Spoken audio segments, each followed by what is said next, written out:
ফেসবুকের news feed এখন যেন এক উত্তপ্ত রণক্ষেত্র। মাত্র কয়েক ঘন্টার ব্যবধানে এনসিপির শীর্ষ ৩ নেতার ৩টি স্ট্যাটাস ডিজিটাল দুনিয়ায় রীতিমতো কম্পন সৃষ্টি করেছে। রাজনীতির মাঠে যখন শব্দের লড়াই শুরু হয়, তখন ২-৩টি শব্দই হয়ে ওঠে কামানের গোলার চেয়েও শক্তিশালী। ২১ ফেব্রুয়ারি ইফতারের পর থেকেই ফেসবুক যেন উত্তপ্ত এক রণক্ষেত্রে পরিণত হয়। ঘটনার সূত্রপাত কুমিল্লা ৪ আসনের নবনির্বাচিত সংসদ সদস্য হাসনাত আব্দুল্লাহর হাত ধরে।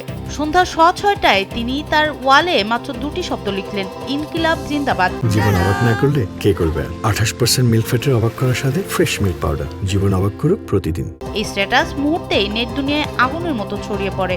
এর রেশ কাটতে না কাটতে দৃশ্যপটে আসেন দলটির মুখ্য সমন্বয়ক নাসির উদ্দিন পাটোয়ারি। তিনি বিপ্লবের স্লোগানের সাথে জুড়ে দিলেন এক কড়া হুঁশিয়ারি, চাঁদাবাজ মুর্দাবাদ। তখন তা ২.৫ লাখ মানুষের সমর্থন কুড়িয়ে এক শক্তিশালী জনদাবিতে রূপ নেয়। তবে গল্পের মোড় ঘুরে রাত ৮টার দিকে, যখন দৃশ্যপটে আসেন সার্জিস আলম।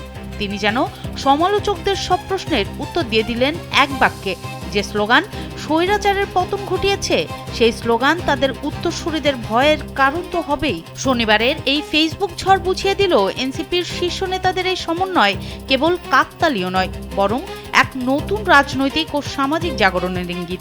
গতানুগতিক রাজনীতির বাইরে গিয়ে ডিজিটাল মাধ্যমে তাদের এই অবস্থান এখন সাধারণ মানুষের মাঝে নতুন উদ্দীপনার জন্ম দিচ্ছে।